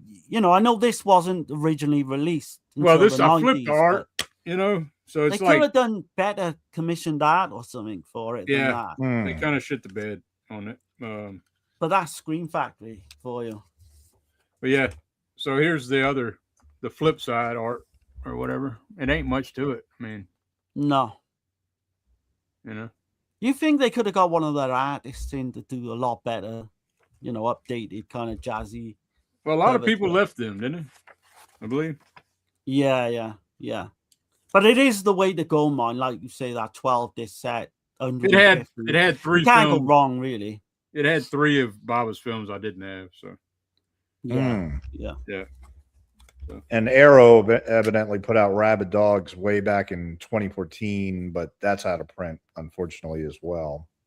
I haven't got a legitimate copy of this either. I missed out on the Arrow one. I got the old Mario Bava box set DVD, but I've got Volume 2, and Kidnap was for Volume 1, or vice versa, what have you. But yeah, so I need at some point to get this. Well, hopefully these will come back out, man. They'll get a re-release. Oh yeah, and that release had 2 cuts, but here again, it's Region B locked, but it's a 3-disc set. Re-edited, redubbed, and rescored version called Kidnap, supervised by Lamberto Bava, and Bava's son and producer Alfredo Leone. And there is a Tim Lucas commentary on that as well. But yeah, I mean, you'd have to pay a pretty penny for it. I mean, the bootleg version I got does include the commentary, and there is a website that you can definitely get that for nothing. But especially if that's the only way you can see it, then I'd say download it. But right. But yeah, man, this one here, 1974. This is Mario Bava like transitioning. He's getting into some grimy, sleazy kind of territory here. Experimenting. So far, this film is so far removed from any of his other films. Like, oh yeah, this is probably his most nihilistic, meanest, sleaziest damn film. And I liked it a lot. Okay. Honestly, I gotta say I was sucked in from the very, very beginning, and biting my nails metaphorically almost the entire time. I mean, wondering where is this gonna go, and like I loved how the characters like had subtle changes, all throughout the journey. I mean, I thought it was really, really good. Although I'm pretty sure there might be a few debate here about the ending. Yeah. Right. Yeah, that was a little out there, I felt. The ending is a little ambiguous too, though. It is a bit ambiguous, yeah. So did you see it coming though? Did both of you see the ending coming? No. Oh no, I didn't. I didn't no. Great twist. And this when like Stone said, when this film starts, man, it's fucking go. It just moves, yes. Fucking tension, fucking claustrophobic as fuck in his car, like these some bitches just robbed a payroll stand, right? Like and then they take a hostage because the plan went wrong. Their driver gets shot in the neck and shit. They got to switch cars, and man, it's just a frantic fucking. You're like, what the fuck? And the acting I thought was terrific across the board. I mean, you could feel like the claustrophobia and the tension, and just the sweat, going off their brows. You can feel every drop. You can really feel every drop. It was like, oh man. I think they said it was something like it was in the 90s. In Italy at the time, but because they had to close the windows up in the car, it was like over 120 degrees. So the sweat you can see on the actors, foreheads and all that. That's real. Yeah. Oh yeah, that's real. I mean, just come from like a short story, Man and Boy, which was uncredited by Michael J. Carroll. The screenplay was by Cesare Frugoni, and again uncredited. It's like a Rabid Dogs remake from 2015 that I didn't even know about. Yeah, I knew about it. I haven't watched it though, so I don't know if there's any way you can watch it online it's or a what French. have you. I think it's a French film too. Okay. I believe that's French right. Canadian. Yeah. Okay. But yeah, this is actually a rough cut if you watch the Rabid Dogs version. So it's not even a completed film by Bob. Like, it was, it wasn't completed. Like, he wasn't done with it, basically, is what I'm saying. Yeah, but he was like kind of like 95% there. Like, he got all the key shots. He just needed like some pickups with like the helicopters and the cop cars, and that's right. It didn't have a title sequence, Right. And he was going to have some other characters that he just didn't have time. He was going to have a couple more characters in there, but what it could have been is all I know. What it could have been. Yeah. What it could have been. The thing is, with the rough, it's still great. I think it's a great film, but with the rough footage that they did have, there was completely no audio at all. So they had to go back and redo all the audio. And the only guy that's got his original voice in the dub is Ricardo Cuccioloa, who plays Ricardo. And the weird thing about him was he turned up on set and he couldn't speak a word of English. He couldn't even read English at all in any way. The original actor came in that was going to have his part, or the part of the lead gang member, I should say, was a guy that come in and he was drunk by 9 a.m. every morning. So he had to be pretty much be fired after 3 days. Right. So they kind of redone the cast as well. So there's lots of production problems. I think the Stelvio Cipriani score, they had to remodel over like his demonstrations for this. When they made Lamberto re-edit the film to Kidnap, they needed an updated score, and they gave this he had to redo this bullshit synth track that ain't near as good. Nowhere near as good as that original score, man, from Cipriani. So, do you know the actual? There's a lead actress in this called Leah Landa, plays Maria in the car. She's the prominent one in the car. Yeah. Well, pretty much the reason she come on board with this film was her boyfriend at the time was very elderly gentleman who had a lot of money, and he put money into the film. So that's how she got on board, and she was the one in the 90s that kept pushing to get this. To get she brought the rights to it, I believe. She did, yeah. Wow. After that, her elderly, boyfriend at the time passed away or what have you, or she moved on to another guy, and he kind of put money into the film as well to try and get it done in the 90s. The cast, like you say, are fantastic. You've got Don Backer, he plays Blade. To me, he's like a poor man's Thomas Millian. Did you pick up on that, Dirk? Yeah, I mean, I agree. He's almost playing it like Thomas Millian would play. Almost, yeah. But he's a little sympathetic in that one part, in the garage, oh shit, I think he's the meanest. Well, I'm saying though, like you see, like his character when he kills that chick, he don't mean to kill her. No. Yeah, that was yeah. That's what I love about Bava though, like with his characters. Like even the bad guys will show a human side to him, like when he was grabbing the grapes and he could have easily killed him. He even says later, I could have killed him, but he gave him money and the guy like calmed down and everything. Yeah. I mean, that's the thing. These people change over this journey. And it's interesting, the little subtle changes that add to their performances. It really helps. Oh, and yeah. The leader's like, and his name Doc? Or whatever. Yeah, Doc. It's played by Maurice Poli. Right. And he's a well-known actor, funny enough. He did Baron Blood. I know him from $5 for an August Moon. Yep. You've got George Eastman. He plays, aka Luigi Montefiore is his Italian name. He plays 32. Is his character in this, and there's a reason for that. being his nickname, which I won't say. Yeah, but you can guess what it is. Yeah. Everyone will know him, right? So, and he was like a writer as well. He wasn't just an actor. He was a writer of Absurd, Porno Holocaust, Stage Fright from '87. He was a writer. Erotic Nights of the Living Dead. Oh yeah, he was a big guy. 6'9". He was a big guy in more ways than one as well, because he was literally a porno actor too. But in terms of his normal films, he obviously well known for Anthropophagus and Absurd. The cannibal killer. He's got that look, right? That crazy ass wild eye. Oh man. Imagine that, 6'9", and he plays a complete crazy guy in this as well. He's out his fucking mind, man. Unhinged, totally unhinged to the nth degree. Oh man, I do got a clip, man. You want me to play the clip? Oh hell yeah! Okay, go for it. I got it. Here we go.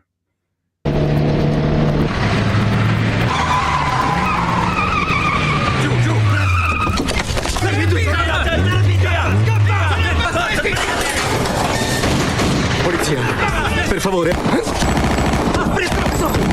Dai! Pronti col company, ragazzi sul posto. Molla! Molla, non posso calmarlo! Stacca! Cazzo! No! Ah! Via! Andiamo! E ti porto! Vai!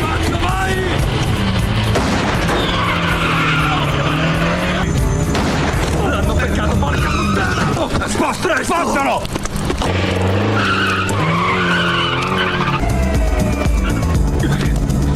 I soldi, l'avete controllata la borsa? No, dai, guarda quanti sono. Oh, sì. Ma quanti sono? Sì. Cazzo. Ehi, qui c'è una fortuna. Siamo ricchi. Finalmente. Fermo, non ti muovere. Sta tu. Su, parti. Ehi, qui c'è un bambino. Questo bambino continua a dormire. È un po' strano con tutto il casino che... È ammalato. Cambiamento di programma. Per il momento non può portare il bambino all'ospedale. Prima accompagnare fuori dalla città. Te di tuo figlio. Pensiamo solo alla nostra pelle. Di loro figli di puttana.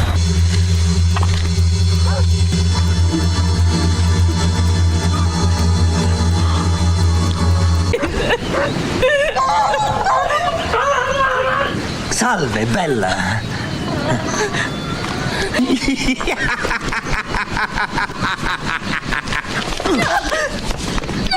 Non dovevi pisciare. Bisturi ha ragione, devi ancora pisciare, non è... Alla qui. Aspetti. Dai, piscia, puttana. Fai pisciare dove ti trovi ora, puttana. Coraggio. Lo sai se stai attenta? Ora togliti le mutande.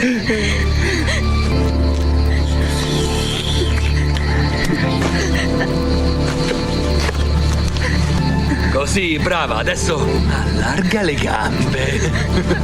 Piscia.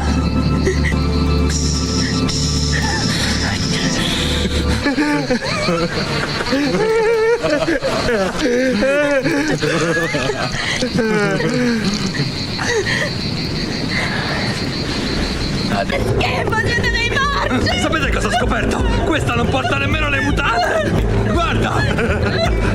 Basta! Fini! Che fai così, Riccardo? Non sarai mica tanto dei luridi maiali! Fatela finita! Ehi tu! Ricordati che quegli ordini li do soltanto! Any guesses for where they got that one scene? For what film they pinched that one scene with the pissing scene? Last House on the Left, man. That is, that's definitely taken from that. Absolutely. But I was just saying with the storyline as well, it's a bit of a kicker because when they hijack the second car, they see a father and what they believe is like a father and son, and the boy is literally dying. And he's waiting to get to the hospital. Well, this is what we think at the time. So yeah, and I mean they don't give a shit. All they're worried about is their own ass. Yeah, totally. There's like shades of like Hitchhike in this as well. Franco Nero film with David Hess. There's a lot of that. And yeah, I wondered if the director probably, would maybe not have seen this because it didn't come out. So That's kind of weird because that was like a few years later, wasn't it? In 77. Yeah, no. So yeah, I mean, it's possible they could have got hold of the script and what have you and seen what they were going to shoot. Possible, but I think I don't know, man. It feels very different than anything else I've seen. I can't really compare it to too much. I don't know. Oh, there's a scene in the where they stop off as well in the to get food, and 32. He's kind of like this sex maniac, and he sees the woman. He keeps looking at her boobs and that. It's kind of And his name doesn't refer to all the flavors in Dr. Pepper. Let's just say that. Oh shit! Right. No, it doesn't. No. And there's a very kind of icky scene as well in the back of the car, with the Maria character, which you can guess kind of what happens. I'm not going to spell it out for you. But that scene is great when they go through that tunnel. It's like, holy shit. Yes. You're like, damn, okay. All right, we're going here. I did shoot, like in the intro, I put some more of the chase scene right there toward the end where they're chasing her through the cornfield. That's one of my favorite scenes. That's the best scene, I think. It's a great centerpiece. Great centerpiece to the movie. The cinematographer, though, is Emilio Veriano, and he did a film. Have you ever seen this? The Devil in the Brain, 1976. I do. I've got a bootleg. I've not seen it. I do own it. I don't think it's had an official release, actually. He's done a ton of shit, though. He $5 for an August Moon. I love that one. Web of the Spider in the 71 version. Yeah. Girl in Room 2A. He shot House of Exorcism. He did, yeah. Lisa and the Devil as well. He shot Frankenstein 80. Yeah. Bay of Blood, Roy Colt, and Winchester Jack. And he's most famous for Argo Man. Okay. Kind of fucking superhero fucking Euro spy film. And Riff Tracks put out their little riff track back in 2024. So but that's what he's most known for. He did actually do Hatchet from the Honeymoon as well. Hatchet from the Honeymoon, yeah. He done a lot. Oh yeah. I mean, as the film goes on as well, there's this annoying woman comes into the equation, didn't she? Oh yeah. The hitchhiker, or like a car's broken down. Oh man, and she starts singing "It's a Long Way to Tipperary." It's just so funny. I don't know if it was meant to be that, This is a rare example where introducing a character in the third act is actually perfectly fine, because usually in screenwriting you don't want to do that, but in this film it works perfectly well. I think so. Yeah. It's almost like a little bit of humor, but like you say, it's not. There's nothing apart in this film apart from that that's funny. This is not really fucking balls to the wall type. Yeah. It's pretty serious. When she first runs to the car and she's like, all sweaty and, tired and everything, and like everybody just stares at her like, no, we don't need another passenger in the car. I laughed. I did laugh at that. Oh yeah. That was the effect he was going for, Yeah. But like everybody in the car was just staring at her like, no. Yeah, it's already hot enough in this bed. Hot enough. Yeah. Too crowded enough too. This one was filmed on location along the Roma Civietta Vecchia. I can't even pronounce it, but it's a motorway, and it was filmed August. What the hell did you say, Darren? I'm not going to do that. You can say have that 10 times super fast. Yeah. You're welcome. You're welcome to have a stab at it. But the release date, weirdly enough, is the 24th of February 1998. That was a DVD premiere. It's got different titles. So it's called Semaforo Rosso in Italy. That was the alternative title. We all know Kidnap, the USA DVD title. It was called Wild Dogs in Germany. That was the DVD title in Germany, which is weird, isn't it? Without spoiling the film, though, the differences is like when Lamberto Bava and Alfredo Leone, right? They when they re-edited the film, they put things more on the nose. of what happens at the end, where it didn't have to be. I'm not going to spoil the film because I don't want to ruin it for anybody. Oh yeah, no, that ending you've got to see. Yeah, got to see that. You got to see it cold. You got to see it cold. There is something that's very ambiguous. I'll just say that at the very end of the film, you're not sure one way or the other about one thing, and I'll just leave it at that. But with Lamberto Bava's, is like, you know, he's got to show this other person, and it's like, I don't know, man. He should have just kind of, I don't know. I guess it's hard to re-edit somebody else's style, though. You know. That was the 5th version, I believe, the Lamberto Bava. Like there was 4 versions before that. And weirdly enough, right? So this, like at the time, Mario Bava's career kind of come to a halt because he just done Lisa and the Devil in '72, and it didn't do well. Yeah, no, exactly. The producer, oddly enough, Alfred that's Leone, my favorite Mario Bava. Yeah. No, it's a great film. But the producer Alfred Leone give him, like he just said, you give him just do whatever you want with that film. And for some reason, it just didn't connect with people because he did really well off of Baron Blood, and he had full reign, full control to make whatever film he wanted, and he made Lisa and the Devil. So, which was booed at Cannes Film Festival, believe it or not. Which is insane. Like it is insane. It is. Like I said, that's my favorite Mario Bava film, and it's a fucking masterpiece, man. It's fucking great. But the basic idea to this was tentatively titled "The Man and the Boy," which kind of makes sense. I'm not going to attempt to put the Italian. It's a short, right? It was a short. Well, it was like a short story. Yeah. And the appendix on like a Giallo Mondadori issue as well. That story was from. Okay. You know, so goes back to the girl who knew too much, the little yellow paperbacks. Yep. But yeah, it's got like a checkered history. Bava decided to shoot this in chronological order as well, which apparently turned out to be a massive ordeal. The temperature, like in the car, like we mentioned, was just too much at times. Brutal. Yeah. And like I briefly mentioned earlier, the original protagonist was a guy called Al Lettier, and he was the one that was drunk by 9 a.m. They had to get a different actor to come. You gotta let him go. Gotta let him go. But the guy who plays the driver, I mentioned he could not speak a word of English or read or anything.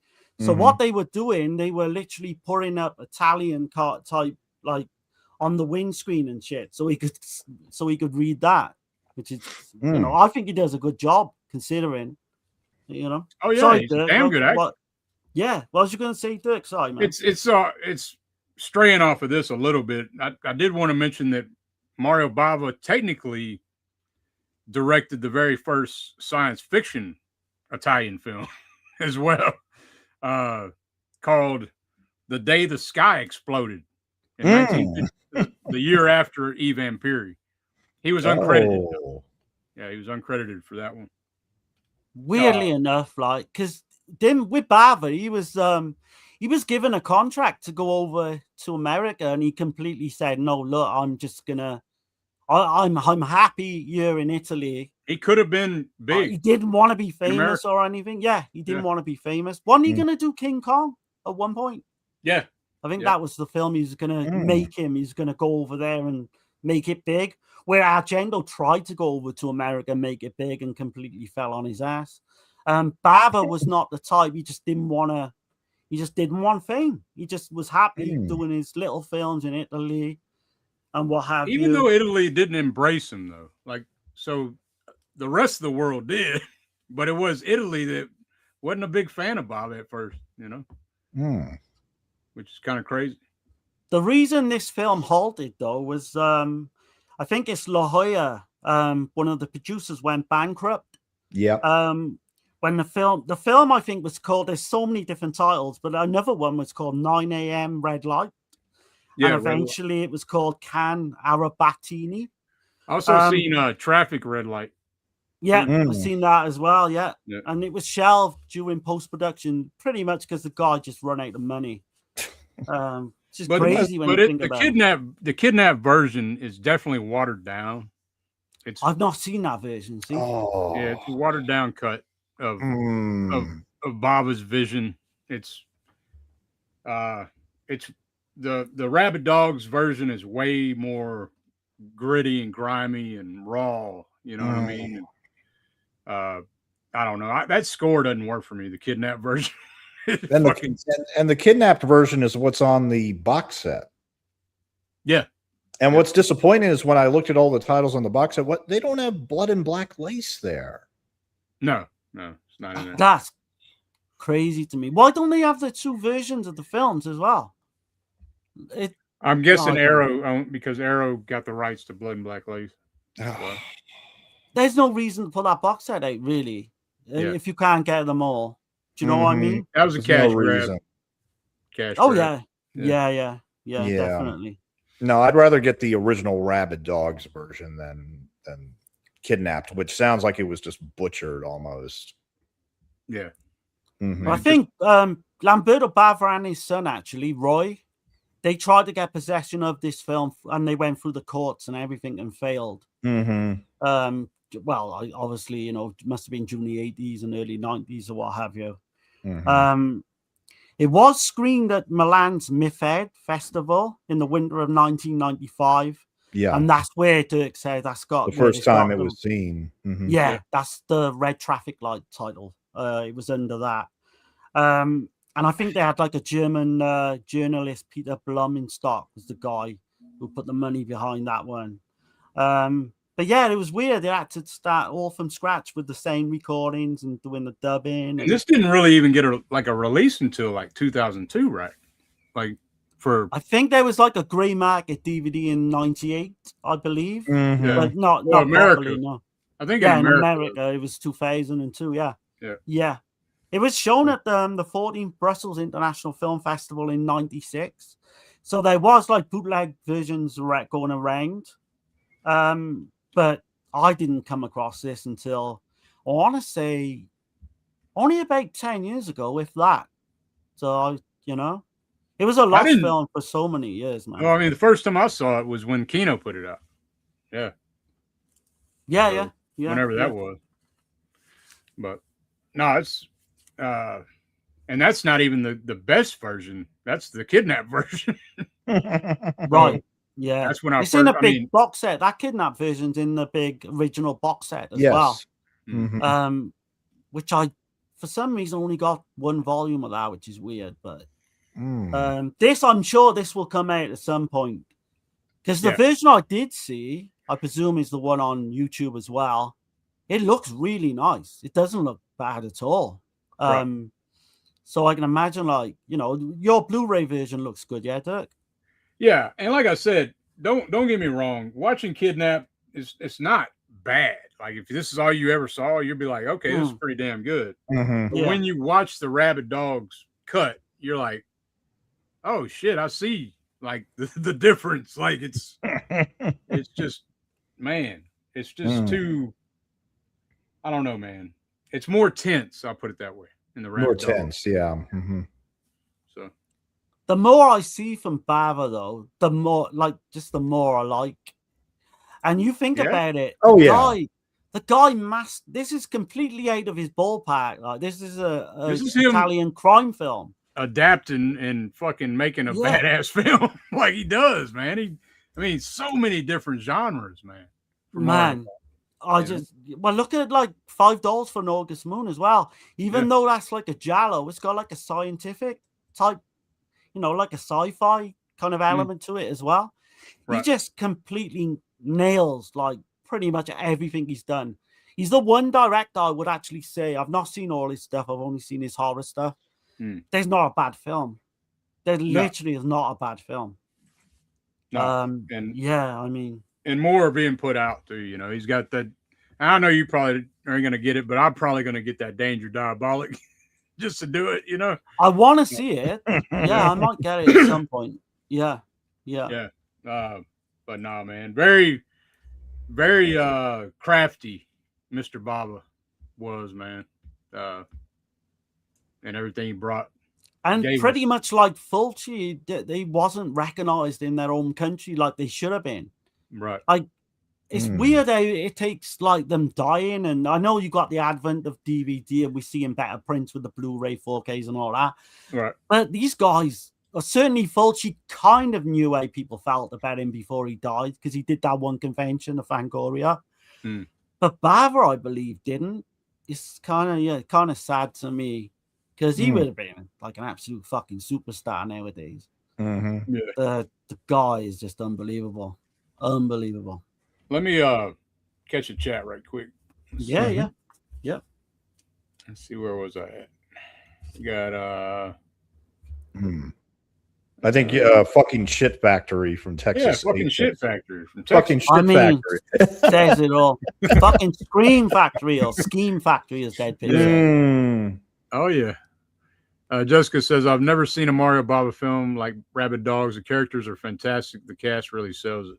Absolutely. Bravo. It's we've seen a few Pisteski films and it's probably in the top.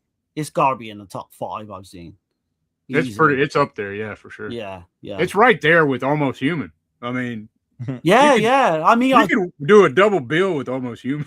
Like this. That would be a fucking sick double feature, actually. Yeah. Literally. Yeah.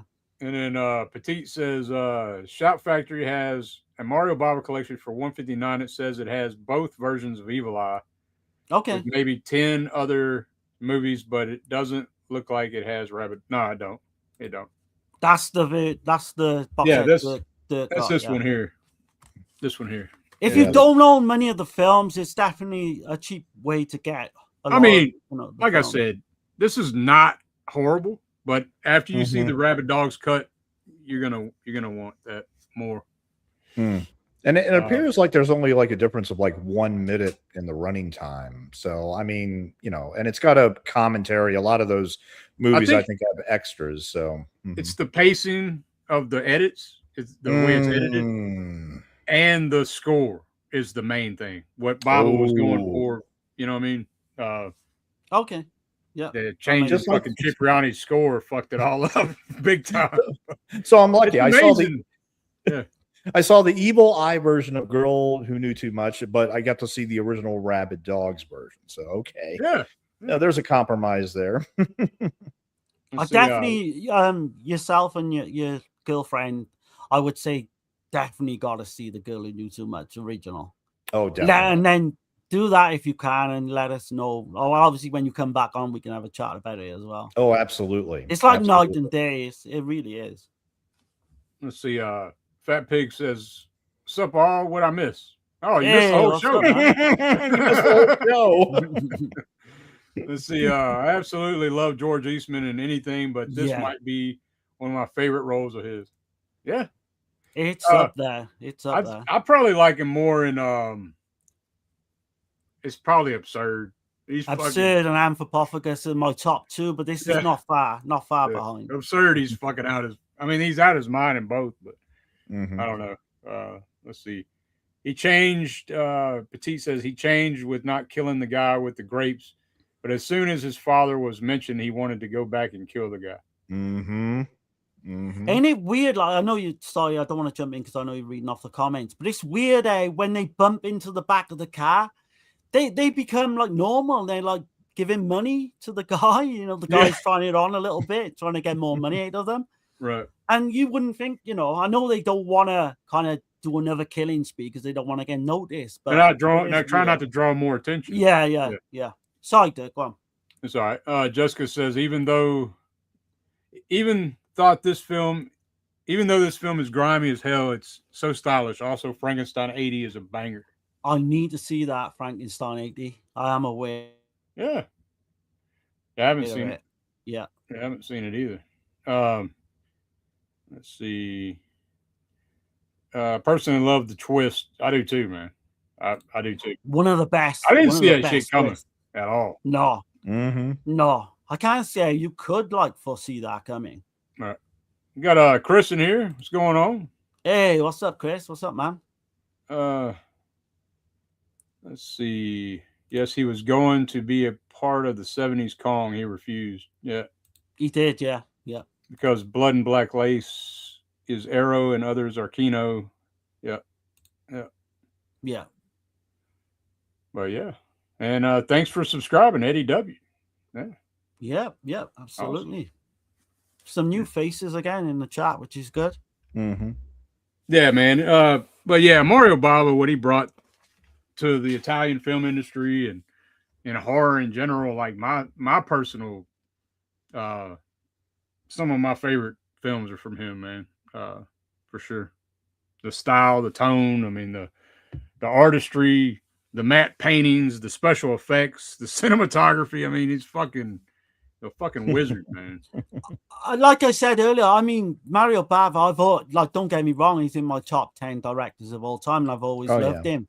Yeah. But he seems to, like, go up every time I go back and rewatch a film or... Yeah, every time we do one of his streams, right? Yeah. No, exactly. But you think, like, even in something like $5 for an August Moon, you've got the scene, or Bay of Blood, where you've got the scene where all these dead people are hung up, which the slasher film kind of, pinched all that from Bava. It's weird, man. He started so many trends and different things. Even though now, even Planet of the Vampires, right? With Alien. Yeah. He's highly regarded now and all that, but he still don't get the just rewards of it, because he pretty much was revolutionary, I think. I could But we got to do the ratings on Rabid Dogs. We have, yeah. Oh, yes, yeah. Mm-hmm. So who wants to kick off? I'll kick it off. Go ahead. Go ahead. 8 out of 10. Okay. Yeah, super solid. 8 out of 10 for me. This was my favorite of the evening. Of course, without having seen Girl Who Knew Too Much, unfortunately. But, hey, I mean, the Rabid Dogs made up for the shortcomings of the other two films collectively. And so happy I watched it. Good. Well, I'm glad that you got one you really enjoyed. Oh, definitely. I'm pretty much in the same ballpark. It's like a 7.5, 8 out of 10. In terms of police Teskey films, it's definitely up there for me now. And you got to think the Years of Lead as well was going on during this period, which we mentioned a lot. Go on, Dirk. I'm intrigued to see what the rates it. Yeah, Bava's Rabid Dogs cut, man, that rough cut is an 8 out of 10 for me. Okay, we're all on the same. I wish I could have seen his finish, what he intended, his vision. Yeah. But what would you give him? He was getting in worse health and stuff during this time too. This is one of his last films. So, what would you give the Kidnapped cut?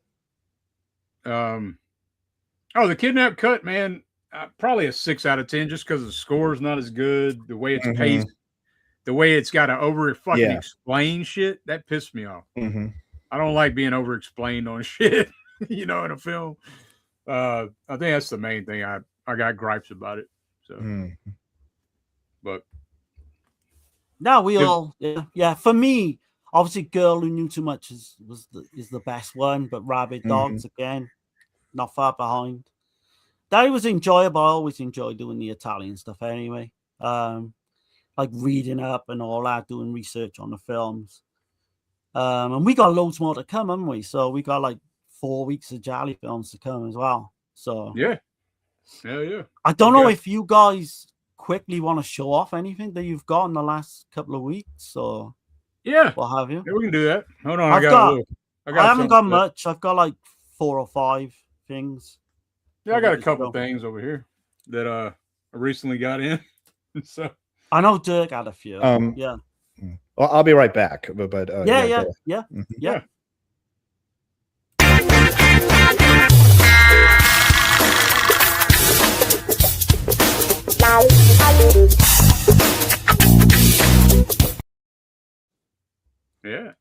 So you probably got a little bit more than me. If you want to start off, you can start off if you want. No, I just got a couple things, honestly. Yeah. Oh, have you? How many? Like 2 or 3? 2. Yeah? Oh, okay. I can start off then because I got 5. But so I just want to piggyback off this stream anyway. I got the 5-disc version of A Bay of Blood. Yeah, which I can't fucking wait to open. I love the artwork to this as well, weirdly enough. Yeah, man. How much was that? $100? It was, I want to say 50 or something. Yeah. Okay. I want to say like UK pound. That's Severin, right? Yeah. It took a while to come as well. Joe D'Amato's documentary. This was on sale, believe it or not, really cheap. Good deal. Can't wait. It's called Inferno Rosse, Joe D'Amato on the Road of Excess. I got this one again in the sale, pretty cheap. It's a slasher film, I believe, called Scream in the Streets. So I'm looking forward to watching that one. Okay. I did don't get know nothing about that one either. Yeah, I don't know too much about it. Only it's like a slasher film. I did get the Vomit bag as well. Yeah.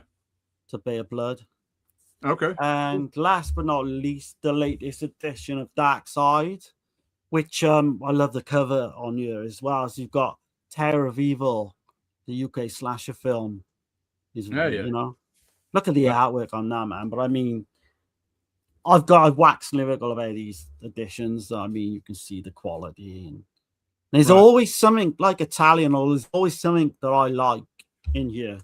So yeah, that's the only stuff I got, man. Okay. And the only thing I got was big shout out to Brian Goes Blue, man. He hooked me up. He actually ordered it for me, had it sent to my house. I just paid him through PayPal and shit. So I finally got the Night Train Murders. Oh, okay. Yeah. No slip, but I believe all 3 discs are in here. And it's a great addition. That and the 88 films. There's not much between them. I feel like I prefer the 88 films because like for me, it's got better artwork. But yeah. But I mean, you know, I think it was like $20 or something. Oh yeah, I paid way more than that. Right. No slip for $20. Hell yeah. Let's do it. Yeah. And then, you know, of course, I got this one. This was on sale. There's a big MVD sale going.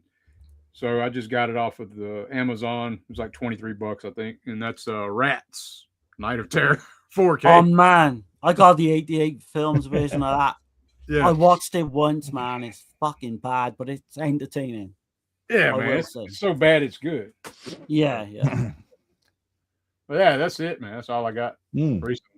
So I've kind of cut back on a lot of that shit. So recently, this month in January, I did a Sam Raimi ranking on Twitter, and I just saw Send Help twice over the weekend, which I really, really enjoyed. That highly recommend Send Help for everybody to watch it.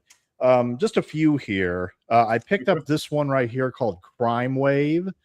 Directed by Sam Raimi, and it's got Bruce Campbell and everything. It's not great. I mean, it's supposed to be a spoof of like film noir, but what makes this Blu-ray worth picking up is there's an audio commentary with Bruce Campbell, and that alone is enough to go ahead and pick up Crime Wave there. And my number one for Sam Raimi, believe it or not, on my ranking is actually this brilliant movie right here, A Simple Plan, starring Billy Bob Thornton and Bill Paxton and Bridget Fonda. Great noir film. I mean, yeah, ironically, like Crime Wave, they were spoofing noir, but this is actually a legitimately great noir film. Highly recommend A Simple Plan. And finally, this month, we are doing Hal Ashby, the great Hal Ashby, who directed films like Harold and Maude and Last Detail and everything. And I picked this out of print from Kino Lorber, 8 Million Ways to Die, which was his very last film starring Jeff Bridges and Rosanna Arquette. The feedback hasn't been great on it, but there are a bunch of great special features there, as you could say. There's a commentary, and there's 4 interviews, including one with Andy Garcia and one with Rosanna Arquette. And I also have another Blu-ray coming in the mail of Let's Spend the Night Together, which is the Rolling Stone documentary that he directed. But that's what I have. Yeah. Nice, man. Cool. Hell yeah. I've seen Simple Plan before. It's been a while. I've never seen that one. Yeah. I've heard it mentioned all the time. Send Help was that one any good, Stone? Which one? Send Help was awesome. It's number 3 on my Sam Raimi ranking now, right after A Simple Plan and Spider-Man 2. And by the way, Darren, this is an Arrow release. Okay. Yeah, nice. This is a gorgeous, gorgeous Arrow release with a great commentary with Glenn Kenny and Farron Smith Nem. And there's also another commentary with production designer Patricia von Brandenstein with filmmaker Justin Beam. And also several interviews. I mean, great Arrow release. So that's not a horror film, is it? But is it a thriller, No. would you say? It's a noir. Basically Bill Paxton and Billy Bob Thornton, they find all this money in a plane crash in like this in the middle of nowhere in the snowy mountains and everything. And it's a question of morals about like what they decide to do with the money and everything. And it just goes airy in so many different unforgettable and unpredictable ways. Really, really great film. I mean, this was the first time I had seen it, and I was actually surprised. I mean, because Raimi is, of course, known for his, over-the-top horror comedies and everything like Evil Dead, Spider-Man, Darkman, all those wonderful films. This stands out because Bruce Campbell isn't in it. It's very, very quiet compared to a lot of his other films, and it just, I thought it was brilliant. I mean, in my opinion, it's Sam Raimi's masterpiece. Did I hear you correctly? You said Send Help, that you would put that over Evil Dead? I would. Holy shit, man. I would. I love Send Help. And bear in mind, it's also from the screenwriters of Freddy vs. Jason and the Friday the 13th remake. Oh, shit. It's the best script That's high praise, man. I'm looking forward to seeing that now. Yeah. Best script they ever wrote. Best script they ever wrote. Gotta go, son, to be better than the Evil Dead for me, though. Okay. I don't think anything will top that. Yeah, Evil Dead kind of is the bar for me. I don't know if you get over that. I don't think it's possible to get over the bar for that one, but you never know. You never know. Right. But man, this has been great, man. And I always love it when we get to shine on some Mario Bava, man. And we got some more we haven't covered, but we're gonna spread them out, So. We will get to everything. Mm-hmm. Yeah. Because I know we've done a ton of Argento, it seemed like. Shit. We still got some big ones of Argento to come, though. So definitely stay tuned for that. I was gonna say, always a pleasure having Stone on. Have you got anything on your channel coming up, Stone, you want to promote? Not anything soon. I mean, I'm busy. I'm really busy working and everything. But Region Free is going to be next Friday. Yep. We'll be talking about the new films like Send Help and probably Iron Lung. And I was going to talk about Wuthering Heights. Not next Friday, right? Yeah. Mm-hmm. Next Friday.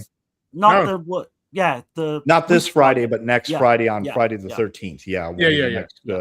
Region Free. I think we're going to talk about I think we're going to talk about the Basket Case trilogy and the Wang Wang films. So we got some good stuff that we're going to be covering on the next Region Free. Mm-hmm. I'll have to get a full list of Dan or yourself. Mm-hmm. I wouldn't mind putting a topic forward as well, because I was thinking. Oh, absolutely. Mm-hmm. I want everyone, because I know me and Dirk have covered this film, but I want to hear everyone's views on it. I was thinking the Spiral Staircase from 1946. I have that. I have the Blu-ray for it. I might message Lorne and see if he can include that. Because it's one film, it might not be bad. It might be easy to do with just one film. That's one of let me catch the chat, yo. That's one of Lauren's favorite movies, by the way, The Spiral Staircase. It is, and mine. One of mine. Oh, I'm down for that. I'm definitely down for that. Let's see. I had got another new member. Nice, man. Yeah. Let's see. Darren, that D'Amato doc is really good, but beware they show hard-ons in it. I wouldn't expect anything less from D'Amato, to be honest. Oh, now I want to see it so badly, man. The doc is on the Arrow channel. Okay, cool. Oh shit. Okay. Yeah, that Arrow channel is only like $5 a month, I think, unless they increase the price. But Jessica says, I need to get that Bay of Blood. We caught a screening of All the Colors of the Dark, which was incredible. They made an Italian film trailer comp to play before the movie. that included Bay of Blood. Hell yeah. I am so jealous, man, seeing Yeah. all because of that. Oh, shit. One of my favorite Giallo films. Fat Pig says, if the clones of Bruce Lee doc is on the Arrow channel, that's worth a watch too.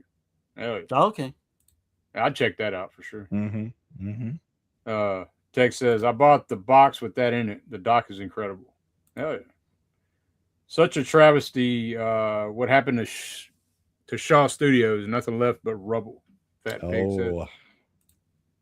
says. Fat Pig says, Ronin Flicks has a severance sale going on till tomorrow, by the way. Oh, okay. Nice. I agree. Finding films in the trash was horrible. Damn. Let's see. Red. Am I tripping, or is there another stream happening simultaneously on the Pit? I think one just started like 10 minutes ago or something. Yeah. Very possible. Yeah, very Mm. possible. Let's see. Fat Pig says they said hundreds of movies just totally gone. Okay. Well, yeah, man. Everybody have a great week, man. Appreciate you coming on, Stone. Always a pleasure. Always a pleasure, guys. And next week we got 7 Deaths in a Cat's Eye, Plot of Fear, and The Killer Must Kill Again. Talk about those 3 Giallo. Can't wait. But yeah, we got other stuff coming, man. I'm gonna kind of keep it held tight though for now. But yeah, man, I appreciate everybody. Y'all take care. I guess we'll get the hell up out of here. Stay warm, everybody. Have a good night, guys.